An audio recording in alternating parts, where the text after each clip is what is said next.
안녕하세요. 지리교사 함동식입니다. 자, 오늘은 이제 강원도에 대한 내용을 배울 겁니다. 주제 4번 강원도예요. 내 사랑 강원도. 자, 강원도는 크게 자연환경 그리고 인문환경 이렇게 두 가지 형태로 시험에 많이 출제가 되는데, 우리가 오늘 공부할 내용은요, 강원지방의 지역 특색을 먼저 확인하는 거, 그리고 강원의 산업과 앞으로의 변화에 대한 내용을 정리하도록 합시다. 강원도는 제가 너무 좋아하는 저의 삶의 터전입니다. 그리고 여러분이 나하고 잘하고 있는 곳이기도 하죠.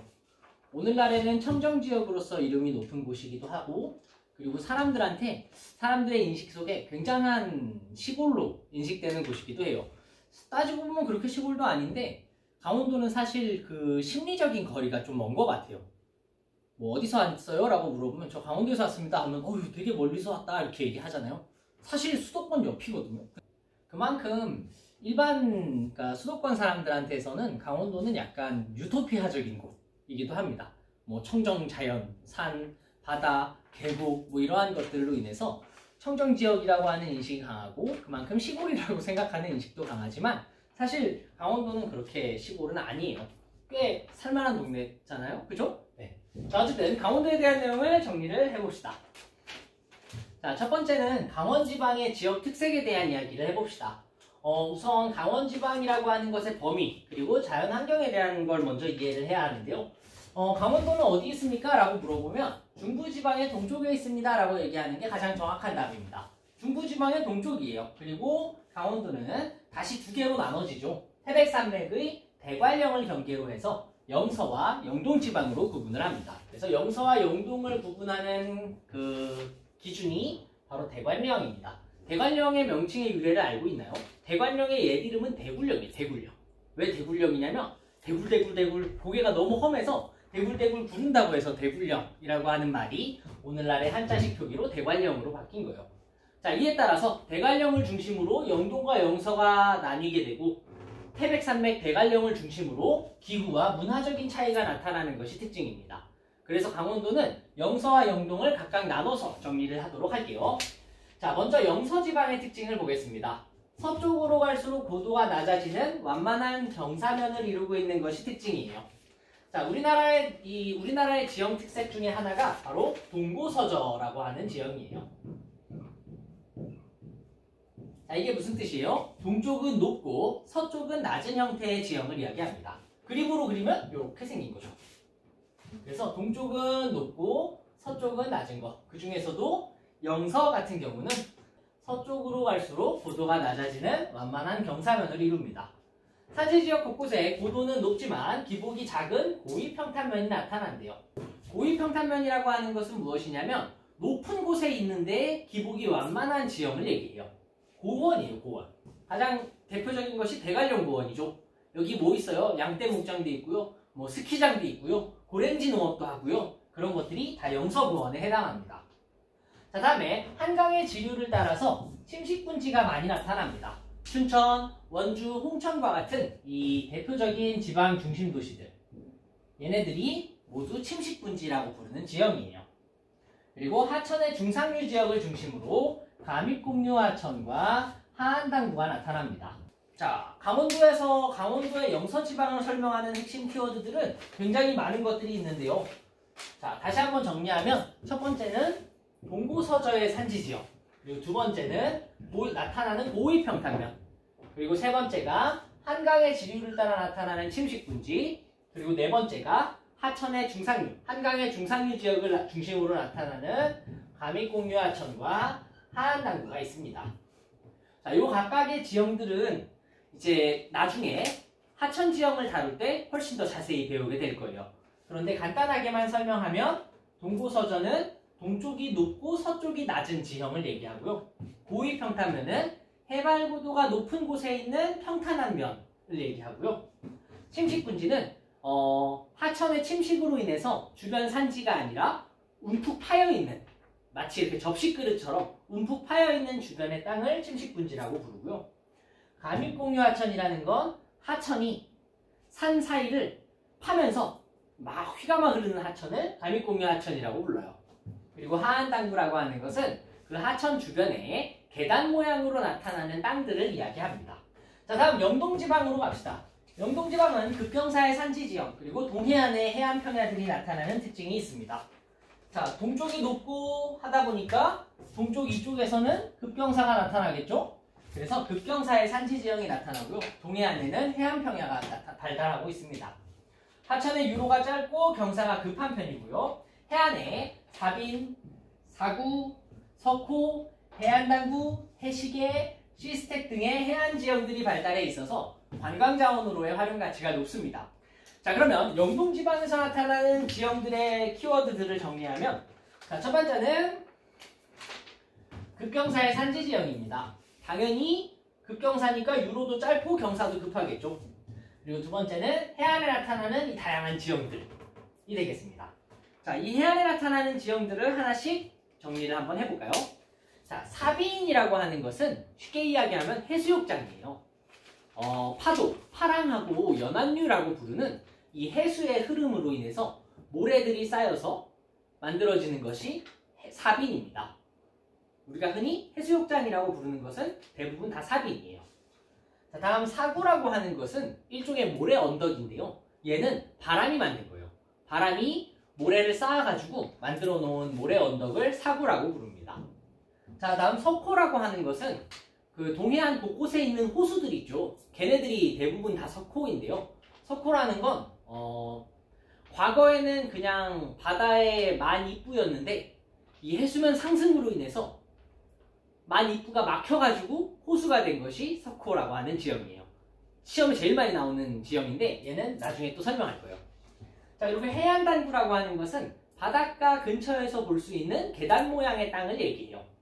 하천 근처에서 보는 것을 하안단구라고 한다면 바다에서 보는 것은 해안단구라고 불러요. 자, 다음 해시계라고 하는 것은 바닷가에 나타나는 절벽이에요. 이 절벽은 파도, 파랑의 침식에 의해서 깎여가지고 만들어지는 절벽입니다. 시스텍이라고 하는 것은 침식돼서 없어지지 않고 남아있는 오늘날 동해 추암에 있는 촛대바위 같은 것들이 시스텍에 해당합니다. 자, 이 다양한 것들이 동해안의 영동지방에 잘 나타나는 걸 확인할 수가 있어요. 자, 다음 세 번째로 기후 특색에 대해서 한번 알아봅시다.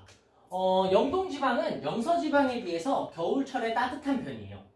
그 이유는 두 가지인데요. 요거는 표시해주세요. 첫 번째는 태백산맥, 그리고 두 번째는 동해의 덕분입니다. 영동지방이 겨울철에 되게 따뜻한 편이거든요. 그 이유는 첫 번째로 태백산맥이 겨울철에 차가운 북서계절풍을 막아줍니다. 그리고 동해바다의 수심이 워낙 깊다 보니까 얘가 상대적으로 열을 그 내륙에 비해서 오래 간직할 수 있어요. 그래서 태백산맥과 동해의 영향으로 겨울철에 아주 따뜻한 특징을 보입니다. 그리고 자, 다음 두 번째, 해발고도가 높은 지역은 저지대에 비해서 기온이 낮아요. 당연히 그렇겠죠. 대표적인 곳이 어디야? 대관령, 정선 이런 곳들입니다. 자, 다음에 강수의 특징을 살펴보면 영서지방은 여름철에 남서기류가 유입하면서 지형성 강수가 많고 집중호우가 자주 내리는 편입니다. 강수라는 건 하늘에서 내리는 물의 양을 이야기해요. 비가 내리는 건 강우라고 하고 눈이 내리는 건 강설이라고 하잖아요. 그래서 강수는 강우와 강설, 우박, 이슬 등등을 모두 포함하는 개념입니다. 그래서 영서지방과 영동지방의 이 차이가 어떻게 나타나는지를 간단하게 지도로 설명을 해볼게요.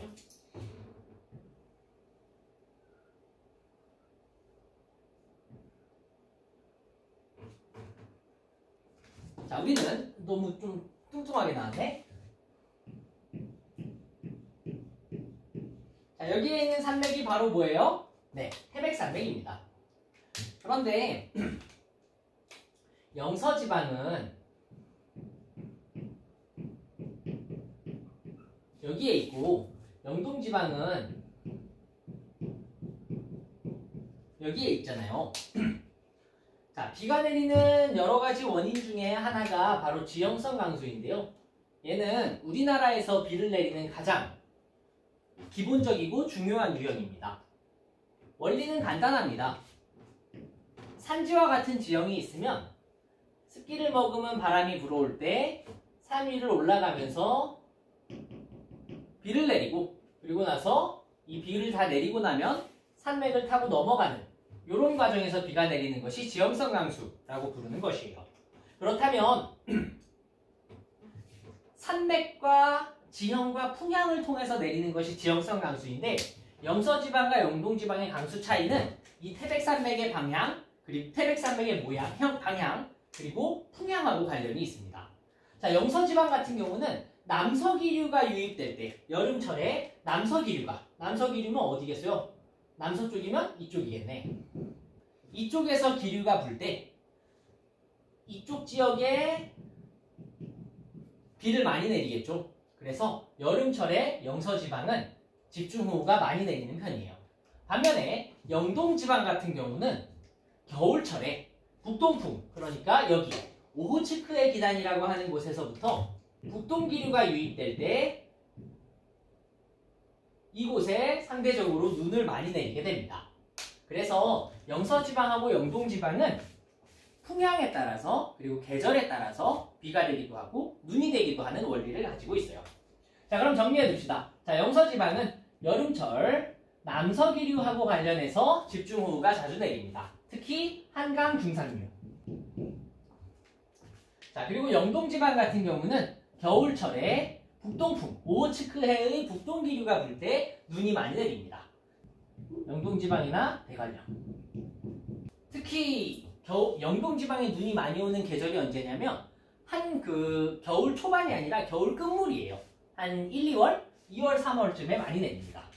자, 다음에 세 번째 바람의 특징을 보면요. 늦봄과 초여름에 오호츠크의 기단이 발달할 때 영서지방은 고온건조한 높새바람 영향을 받는다 이런 얘기가 나와요. 자, 핵심 키워드는 높새바람입니다. 자, 그럼 높새바람을 정리를 해야겠네. 자, 높새바람이라고 하는 것은 늦봄에서 초여름에 불어오는 북동풍을 이야기해요. 우리 방금 지형성 강수에 대한 내용을 이야기하면서 이걸 가지고 설명을 할 수 있는데요. 자, 예를 들어서 여기에 바다가 있고 여기에 산맥이 있어요. 바람이 이렇게 붑니다. 그러면 이 바람을 맞이하는 이쪽 부분을 뭐라고 부르냐 하면 바람을 맞이하는 바람바지라고 불러요. 자, 바람바지, 습기를 머금은 구름이 바람바지를 타고 올라갑니다. 그러면 여기에 어떤 현상이 생기겠니? 무거운 축축한 애들이 올라가니까 올라가는 과정에서 비를 내리겠죠. 자, 그런데 비를 내렸어요. 물을 다 토해냈단 말이지. 다 토해낸 다음에 여기 이렇게 넘어가서 지나가게 된다면 바람이 넘어가는 이 지역을 바람 그늘이라고 불러요. 바람 그늘에서는 여기서 습기를 다 써버렸기 때문에 굉장히 건조해집니다. 쉽게 정리하면 바람 바지는 습윤한 특징이 있고 바람 그늘은 건조한 특징이 있어요. 자, 그러면 늦봄에서 초여름에 오호츠크의 기단을 중심으로 바람이 분다면 어떤 현상이 생겨날까를 다시 잘 생각해 보세요. 자, 재활용을 합시다. 자, 늦봄에서 초여름에 오호츠크의 기단에서부터 북동풍이 붑니다. 늦봄, 초여름에 부는 바람이에요. 그러면 영동지방엔 어떤 일이 생기겠니? 비가 내리거나 혹은 차가워집니다. 차가운 바람이 부니까. 자, 그런데 요 태백산맥을 넘어간 바람은 성격이 어떻게 바뀌겠어요? 뜨겁고 건조한 형태로 바뀌게 됩니다. 그래서 뜨겁고 건조한 형태의 바람을 높새바람이라고 불러요. 자, 강원도에서 아주 중요한 바람 중에 하나입니다. 높새바람은 영동지방에는 냉해 피해를 가지고 오고 그리고 영서지방에는 가뭄 피해를 가지고 옵니다. 가뭄 피해를 한해라고도 불러요. 그래서 어떤 책에는 높새바람을 그 당시에 가뭄을 가지고 오니까 곡물을 죽이는 바람이라고 해서 곡살풍이라고도 불렀다고 합니다. 자, 강원도에서 나타나는 기후의 특징을 요 지도하고 기후 그래프, 기온 강수 그래프로 확인을 한번 해봅시다. 자, 우선 해발 고도가 높은 지역들을 확인할 수가 있어요. 대관령 같은 경우 해발 고도가 굉장히 높죠. 그리고 연평균 기온을 살펴봅시다. 해안 저지대 같은 경우 강릉은 약 13도 정도, 그리고 춘천은 약 11도 정도 된다면 해발 고도가 높아질수록 기온은 어떻게 돼요? 감소하는 걸 확인할 수가 있습니다. 자, 이 자료를 통해서 알 수 있는 사실은 해발 고도가 높을수록 기온이 낮아진다. 자, 그런데 재밌는 특징이 하나 있습니다. 여기는 기온이 감소하는 폭이 굉장히 넓은 걸 확인할 수 있고요. 여기는 기온이 감소하는 폭이 굉장히 좁은 걸 확인할 수 있어요. 어디가 더 기온이 급격하게 떨어진다는 뜻이에요? 영서와 영동 쪽에서 그래 영동 쪽에서 기온이 급격하게 떨어진다는 뜻이죠. 바꿔 말하면 이 기온이 급격하게 떨어진다는 건 해발고도가 급격하게 높아진다는 걸 얘기해요. 이 자료를 통해서 우리가 확인할 수 있는 사실은 동쪽은 극경사면을 이루고 상대적으로 서쪽은 완경사면을 이룬다는 것을 확인할 수가 있습니다. 자, 여기까지 정리가 되셨나요? 자, 그러면 이제 춘천대관령 강릉을 구분해 봅시다. 자, 춘천대관령 강릉 얘네가 시험에 많이 나오는 아이들입니다. 그 이유는 위도가 비슷하거든요. 여기는 놈, 여기는 놈, 여기는 놈. 위도상으로 거의 비슷하면 기온이나 강수의 특징이 유사하게 나타나야 하는데 실제로 이 자료를 살펴보면 차이가 많이 나타나는 걸 확인할 수 있어요. 자, 어떤 차이가 나타나는지를 한번 봅시다. 먼저 춘천 같은 경우는 다른 아이들에 비해서 뭐가 다른지 알겠어요? 약간 숨은 그림 찾기 같은 느낌도 들긴 하지만 춘천은요, 이 대관령이나 강릉에 비해서 연교차가 큰 편입니다. 일단 내륙에 있기 때문이에요. 다른 얘는 연교차가 여기서 요만큼 나는 거고요. 대관령은 요만큼 나는 거고 강릉은 요만큼 나는 거죠. 그래서 춘천은 내륙의 위치에 있어서 연교차가 크게 나타나는 특징이 있습니다. 그리고 강수의 특징을 보니까 어때요? 1월이나 겨울철에 춘천은 눈이 거의 안 오는데 대관령이나 강릉은 눈이 1월 달에 강수량이 굉장히 많은 거 확인할 수 있어요. 그래서 춘천은 상대적으로 여름철에 강수의 집중률이 크다라고 부릅니다. 좀 멋진 말로 하계강수 집중률이 높다라고도 해요. 자, 여기까지 구분할 수 있겠어요? 자, 다음에 대관령을 봅시다. 자, 대관령 같은 경우는 어때요? 춘천이나 강릉에 비해서 전체적으로 기온이 낮은 거 확인할 수 있죠. 평균 기온이 낮은 편입니다. 평균 기온이 왜 낮을까? 전체적인 해발고도가 높기 때문이죠. 그리고 겨울철에 강수량이 굉장히 많은 거 확인할 수 있고요. 춘천이나 강릉에 비해서 모든 이 연강수량, 강수량의 모든 합이 굉장히 큰 걸 확인할 수 있어요. 그래서 대관령은 우리나라의 가우지입니다. 자, 다음 강릉입니다. 강릉의 특징은 첫 번째로 연교차가 어때요? 굉장히 작아요. 그 이유는 동해를 끼고 있기 때문입니다. 수심이 깊은 동해가 겨울철에 상당히 온화한 기후를 만들기 때문이에요. 자, 그리고 1월 달에 강수량을 보니까 강수량이 꽤 많이 오는 거 알 수 있죠? 여기도 다설지를 이루는구나 라는 것을 확인할 수가 있습니다. 만약에 시험 문제에서 얘가 춘천인 거 안 알려주고 대관령인 거 안 알려주고 강릉인 거 안 알려주더라도 여러분이 춘천과 대관령과 강릉을 각각 구분할 수 있다면 강원도에서 기후와 관련된 문제들은 모두 맞출 수 있다 라고 생각하셔도 될 것 같아요. 자, 다음 두 번째로 강원의 산업 그리고 변화에 대한 내용을 이야기를 해봅시다. 사실 여기 강원도에서의 산업은 크게 설명할 만한 게 많지 않습니다. 특기할 만한 게 많지 않아요. 우선 농림업 같은 경우는 밭작물을 중심으로 합니다. 밭작물 중심의 농업과 풍부한 임산물, 수산자원을 바탕으로 1차 산업이 발달해 있는 것이 특징이에요. 자, 특히 요거는 좀 표시를 해줄까요? 특히 고위평탄면에서 우리 아까 고위평탄면 했는데 어디였지? 대관령 부원 같은 것들 있죠. 고위평탄면에서 해발고도가 높은 곳인데 평탄해. 그러니까 여름철에 서늘해. 서늘하면 병충해가 거의 없어. 병충해가 거의 없으면 목초지를 조성하기가 유리해.